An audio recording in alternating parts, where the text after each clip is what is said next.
Their constitutional rights? You bet. Is that the basis of the militia movement? That is not the basis of the militia movement, but that is a concern right now.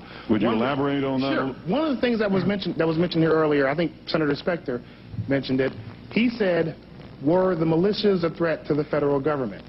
And I says, gee, you walk outside of 495 and the question's the other way around. Is the government a threat to the militia? The militia is everybody. It's just a law in which people form themselves a group to self-defense and for their security. Okay? It's not to wage war, but if a war is waged, these groups plan on winning. And let me tell you something else. Speaking of this, you're saying should this be looked into? It's a mindset.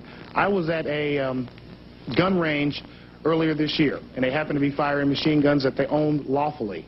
And we have people, I'm talking law enforcement, I'm talking military, we have a lot of sympathetic people in those branches who all were down there with their firearms and with the awesome display of firepower that I saw down there, and that was just one iota of it. Okay? I say this sincerely, I don't mean to direct this at anybody here, but a lot of people see what's coming down. They see some of the executive orders that are being thrown at them, some of the statements that are being made directed toward the American public. What form do you think is most likely for this warfare to be launched against the people? In what form? Yeah, and I mean, you mentioned instances, obviously, where that you're very much concerned about the Waco incident and things of that nature, but do you see something on a more organized basis or a more pervasive basis in terms of what the government might do to the citizens? Right. It isn't just about Waco and Ruby Ridge. When you hear things about, there was a survey out in 29 Palms, California, in which military officers were asked, if necessary, would they shoot on Americans who refuse to give up their firearms. In any other country, that constitutes a serious threat. Military is not to be used with law enforcement. And there are certain inalienable rights people just aren't going to give up. This is the problem we face here.